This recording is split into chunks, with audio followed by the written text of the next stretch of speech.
Aloha Planetary Kin. Welcome to another installment of It's About Time, where we explore the difference between natural time and artificial time. I'm your host and cosmic skywatcher, Randy Bruner, also known as Cosmic Hand, transmitting aligned with the divine from 19.5 on the Big Island of Hawaii. It's about time.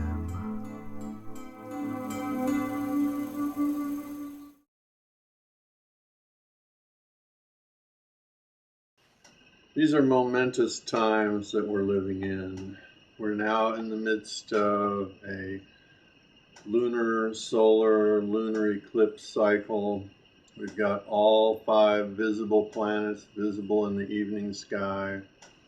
Last spring, there was also a lunar solar eclipse cycle, and all 5 planets were visible in the dawn. And so this is a cycle of harmony in the solar system that we don't see very often. And when there are lunar eclipses, that means that the solar system is more in the same plane than normal. In other words, when the moon goes between the Earth and the Sun, it's not always an eclipse. So there has to be an alignment in the solar system to allow that to happen. Other planets are also involved in this, meaning that for the moon to eclipse a planet, those planets also have to be in the same plane as the moon, Earth, and Sun. And so we're in that harmony in the solar system right now. And at the last full moon was a lunar eclipse, and there'll be a solar eclipse coming up, and then after that another lunar eclipse. This information came to me during the last lunar eclipse, and the goddess speaks to me to encourage me to give you these messages. And what the message was it's time to let go of the past, to move beyond where we've been into where we are going and what we are becoming. This is the opportunity that's presented to us by this lunar eclipse cycle. And on top of that, there's also the coming together of the planets.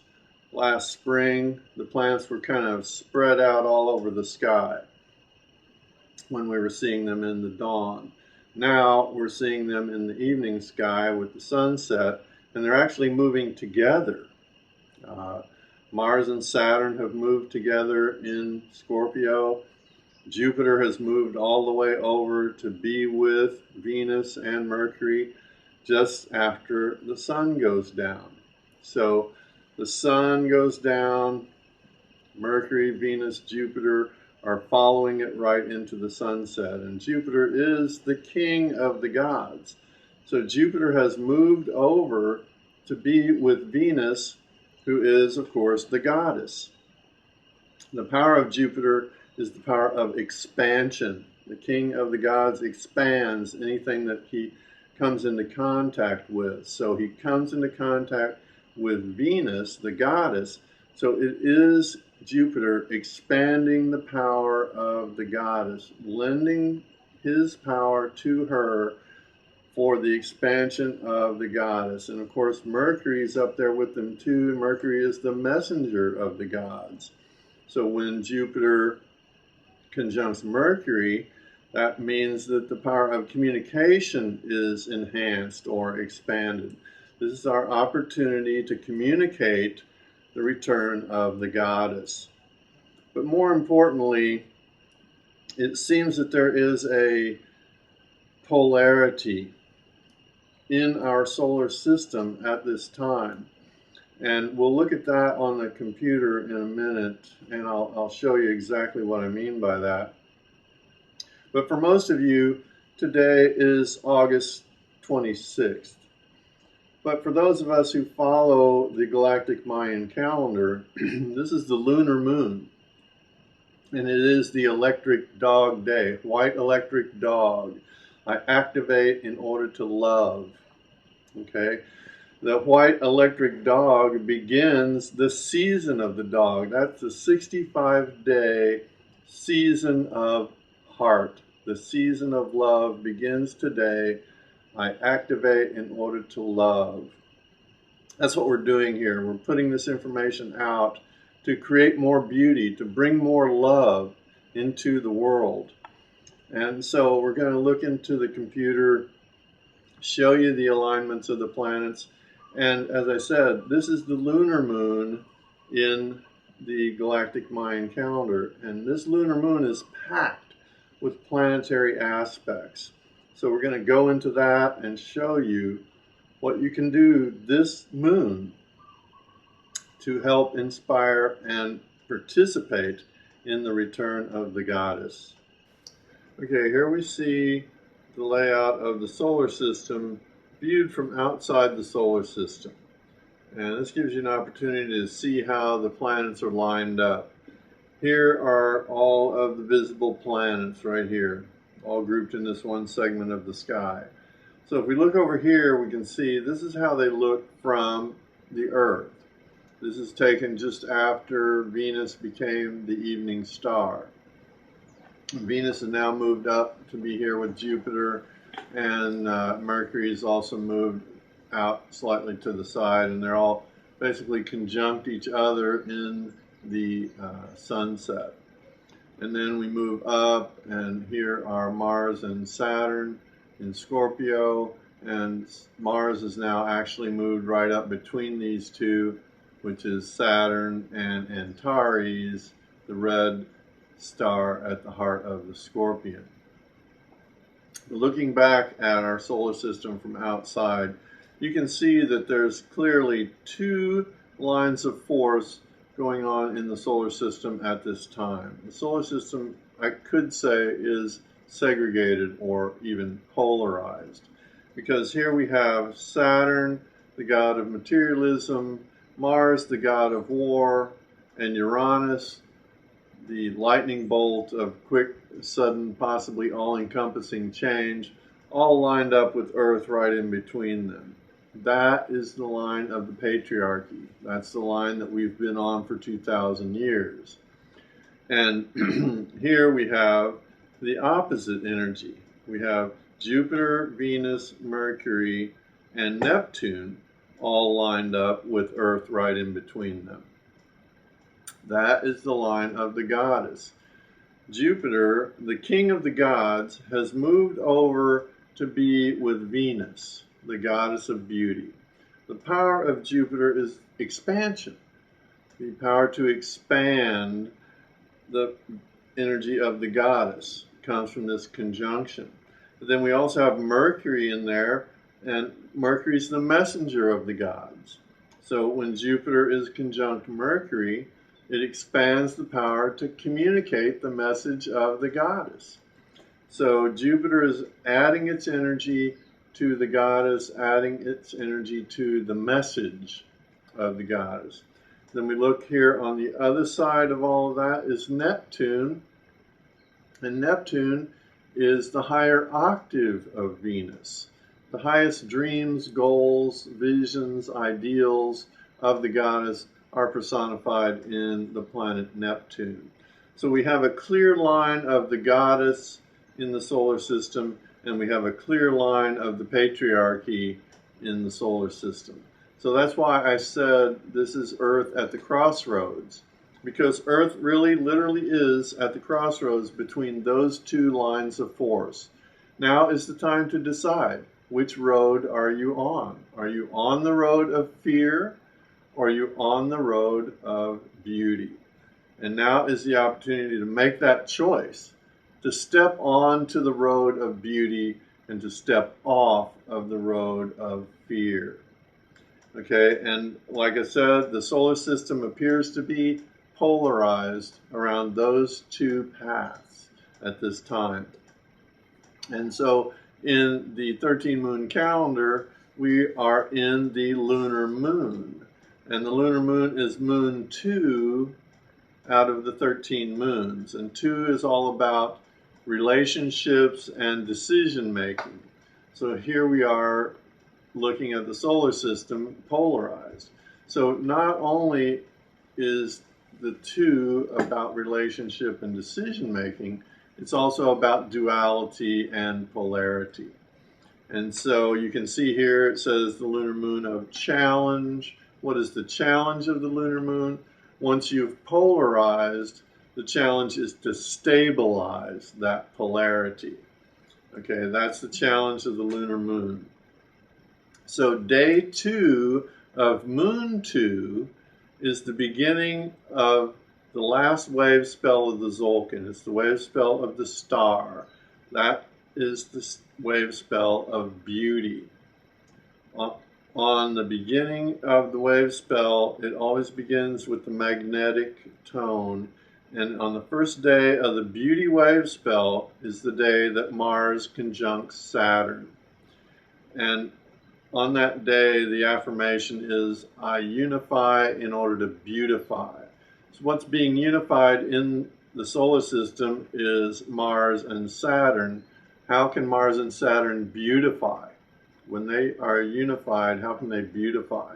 So Mars gives up the sword, puts down the sword to create beauty. What does Saturn do? Saturn gives up materialism and allows abundance to flow. When abundance flows, what's created? More beauty. So that's how Mars and Saturn unify in order to beautify. Then the very next day after that is red lunar moon. So it's lunar moon in the lunar moon of challenge. Lunar moon, lunar moon. So again, double aspect of 2. In other words, decision making, polarity, relationship, all of that is in there. But in the red lunar moon, I polarize in order to purify. Okay, so when you look at the moon is opposing Mars and Saturn on that day, the moon, the goddess energy, is pulling Saturn and Mars towards the goddess, and it's purifying them so that they can be returned to their original energy. And the next day, which is today, it's August 26th on the Gregorian calendar, which everyone is using. But in the 13 moon calendar, it's white electric dog. And the electric dog I activate in order to love. The electric dog also starts the 65-day season of the heart in the Tzolk'in. And so what happens on that day is the moon is sextile Uranus. The goddess is in a harmonious aspect to the lightning bolt of quick, sudden, all-encompassing change. We can change to the path of beauty because we activate our love in the season of the heart. Then the day after that is blue self-existing monkey. Blue self-existing monkey is the day that Venus actually directly conjuncts Jupiter. And blue self-existing monkey is I define in order to play. Venus conjuncting Jupiter for its expansion is I define in order to play. It defines how the play goes, how we create beauty, how we create love, how we enjoy our life, how we can play. Then Mercury is conjunct Venus on the next day, which is the overtone human. The overtone human empowers us in order to influence the humans. Okay, that's the day that Mercury conjuncts Venus. So the power of communication, the messenger of the gods, aligns with the goddess to influence the humans. I empower in order to influence. Then on Red Rhythmic Skywalker, Venus moves into Libra, and Libra is the sign that Venus rules, and it is the sign of relationship and decision making. Do you see a theme going on here? Yeah, there is. And so that's quite a packed week there. We're still in the wave spell of beauty. And let's jump right forward to the next solar eclipse. Looking at the solar eclipse, I want to point out that we are in a lunar eclipse cycle. That means that there's a little bit more of an alignment, a little bit more of harmony in the solar system than usual. In other words, not every time that the moon goes between the Earth and the Sun is it an eclipse. But this is a time where not only the moon and sun and Earth are aligned, but other planets are in that same plane. So there is more harmony in our solar system than usual. And what I mean by that is the moon will not only eclipse the sun, but it will eclipse Jupiter, and it will eclipse Venus, and it will eclipse Neptune. So 3 out of the 4 planets in that alignment that we were talking about are actually lined up with the moon in our solar system. So the solar eclipse day falls on September 1st, and in the Mayan calendar it is yellow solar warrior. So the solar eclipse on a solar day. And the warrior has the intelligence to question, and it also has the fearlessness to question. Hey, what's going on? Why are we on this path? Why that? So anyway, when the solar eclipse happens, the moon takes away the light of the sun. This opens a door into the subconscious so that we can, number one, see what's in there. Number two, clear out the stuff that's holding us back. So that's the power of the solar eclipse on the yellow solar warrior day. Then the very next day, red planetary Earth, the moon eclipses Jupiter. In other words, the moon takes the light of the sun, it takes the light of Jupiter on planetary Earth. Red planetary Earth is I perfect in order to evolve. So the moon takes on the energy of Jupiter for the planet to evolve. Then the next day, the moon eclipses Venus. So 3 days in a row, the moon eclipses the sun, the moon eclipses Jupiter, then the moon eclipses Venus. This is ending out the Zolkin, and this is 5 days from the end of the Zolkin when the eclipse happens. So the moon takes away the light of the sun, takes away the light of Jupiter, and takes the light of Venus, adding them all to itself. In other words, the moon personifying the goddess takes on all those energies at once. Then the next to the last day of the Zolkin is blue crystal storm, and the moon opposes Uranus. And the moon opposes Uranus is, the energy of the goddess calling forth the lightning bolt to bring about quick, sudden, all-encompassing change. And the end of the Zolkin is yellow cosmic sun, and on that day, Venus conjuncts the star Porrima, which is the heart of the goddess Virgo. So at the exact end of the Zolkin, the Venus conjuncts the heart of the goddess, right after calling forth the lightning bolt.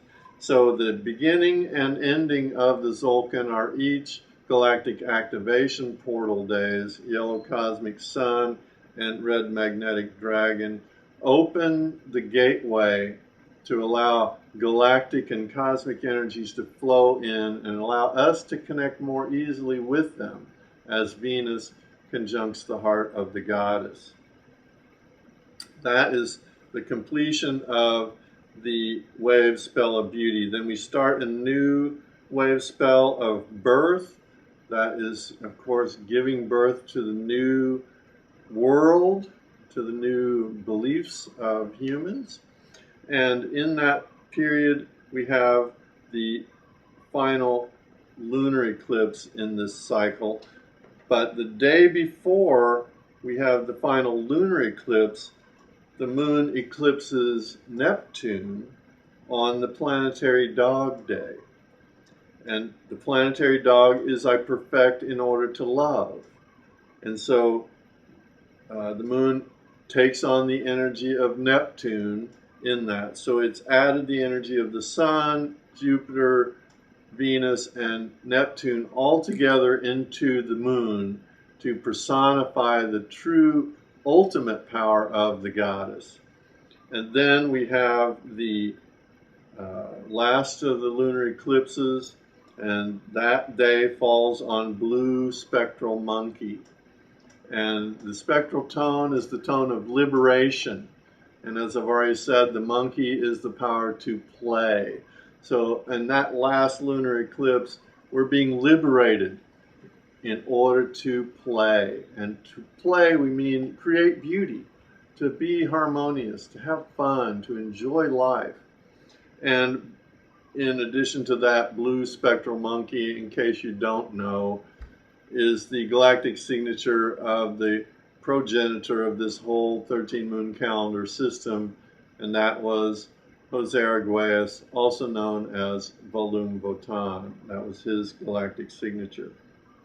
And so these are opportunities. I'm showing you how not only the solar system, but the Mayan calendar are pulling themselves into harmony, and our opportunity is to stabilize that by allowing the emergence of the energy of the goddess, adding all those energies to the energy of the moon, combines all the energies into the power of the goddess.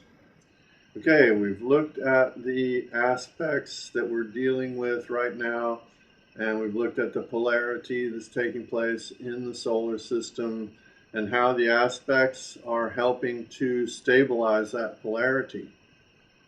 But it is time for you to make a decision. What road are you on? Are you on the road to fear, pain, anger, suffering? Or are you on the road to beauty, love, harmony, happiness? We have a choice right now. In the lunar moon, it is about relationships and decisions that we make. It's time to choose to walk the path of beauty. Do everything you can to create beauty. This is what this is all about. Think of it. What if the purpose of humanity is to create beauty? Not war, not anger, not pain, not fear, but beauty. If we put all of our energy into creating art to make our lives and the planet more beautiful, what kind of world will that create? Because in truth, time is art.